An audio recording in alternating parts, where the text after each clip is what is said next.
دنیا میں بھی چین حاصل نہیں ہے سوائے اللہ والوں کے اور اللہ والوں کے غلاموں کے اور اللہ اللہ کرنے والوں کے.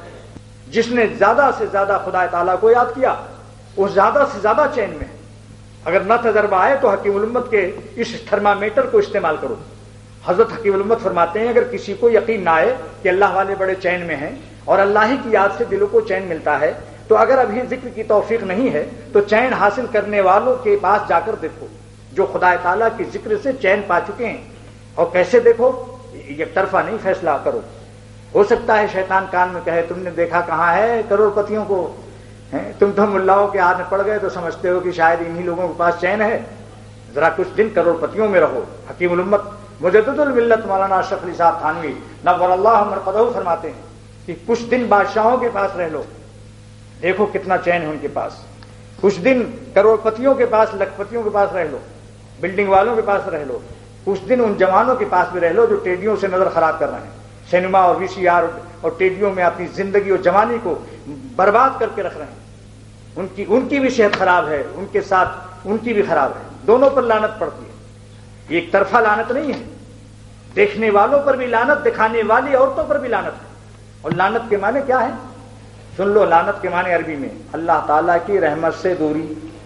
آپ اس لفظ کے معنی یاد جان لیجیے. لعنت کے معنی کیا ہے؟ آج ہم سب لوگ کہتے ہیں ارے لعنت ہو تجھ پر، لیکن لعنت کے معنی یہ ہے اللہ تعالیٰ کی رحمت سے دوری.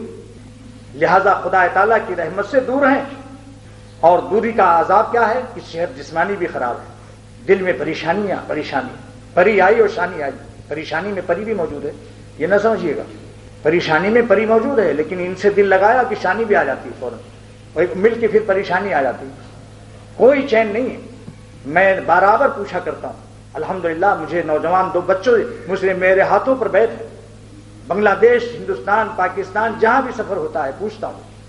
جب کوئی مجھے پوچھ کہتا ہے کہ مجھے بدنگاہی کا مرض ہے، عورتوں اور لڑکوں کو بری نظر سے دیکھنے کا مرض ہے، ٹیڈیوں کو دیکھ کر میرا دماغ خراب ہوتا ہے، مجھے گندے گندے خیالات آتے ہیں، کچھ گناہوں بازے کہتے ہیں کچھ گناہوں کی بھی عادت ہے، تو میں ان سے ایک بات ہی کہتا ہوں. دل میں ایک آیت آتی ہے فوراً.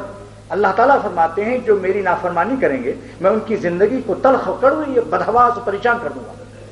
تو اختر فوراً یہ پوچھتا ہے کہ خدا کی قسم کھا کر کہو، قرآن سر پر رکھ کے کہو میرے کان میں کسی سے نہیں بتاؤں گا تمہارا حال. یہ بتاؤ کہ گناہ کرنے کے بعد تم کو پریشانی آتی ہے، دل میں بے چینی پیدا ہوتی ہے، یا تمہیں چین ملتا ہے؟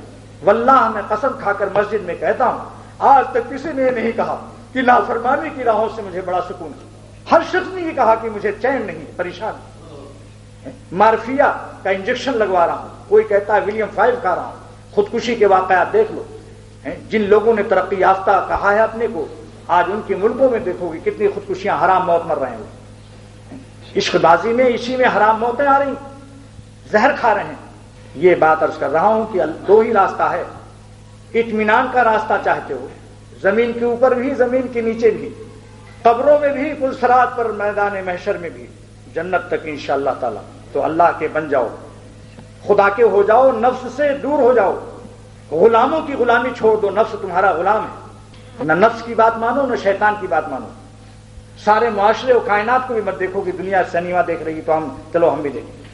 کوئی زہر کھا رہا ہو تو اس کی نقل مت کرو. کوئی کنویں میں اور گٹر میں گر رہا ہے آپ اس کی نقل مت کرو. دیکھا دیکھی کام مت کرو. یہ دیکھو کہ زہر کھانے والوں کا حال کیا ہے. لیکن اس دلدل سے نکلنا نفس کے شکنجوں سے اور نفس کے دست بازو سے اپنی جان کو اور روح کو چھڑانا آسان نہیں، ورنہ ہر شخص ولی اللہ ہو جاتا ہے.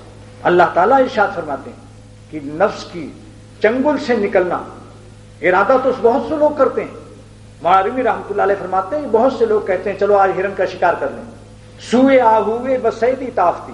جلال الدین رومی فرماتے ہیں ہرن کا شکار کرنے کے لیے چلا.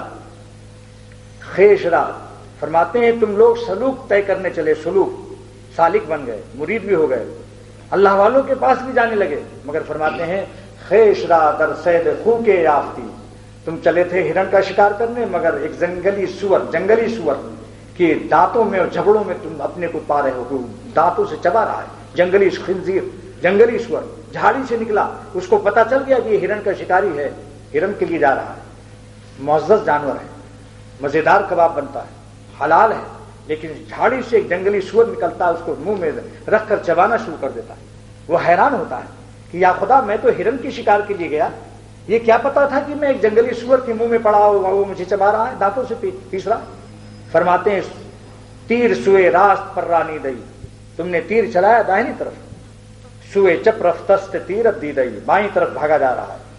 تم نے اللہ سے دعا نہیں کی، ناد و تکبر سے اختیار کیا، تم نے اللہ کی مدد نہیں مانگی، ہوا چلا دی، مارا تیر ادھر اور ایک ہوا آئی، تمہاری تیر ادھر بائیں طرف جا رہی، تمہارا مقصد جو تھا ختم ہو گیا۔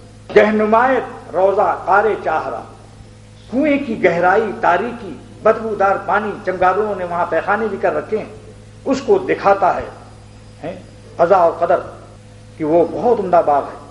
جس شخص کی ذلت اور رسوائی کا خدا فیصلہ کر لیتا ہے تو اس کو کنویں کی گہرائی، گندی جگہ، اسے بڑا عمدہ باغ لگا ہوا ہے، چلو گر پڑو اس کے اندر، گٹر کا ڈھکن کھلا ہوا، کود پڑو اس میں۔ اور گہ چکابو سے نمائد ماہرہ، اور کبھی چاند جیسی شکلوں کو ڈراؤنی بھوت دکھاتا ہے۔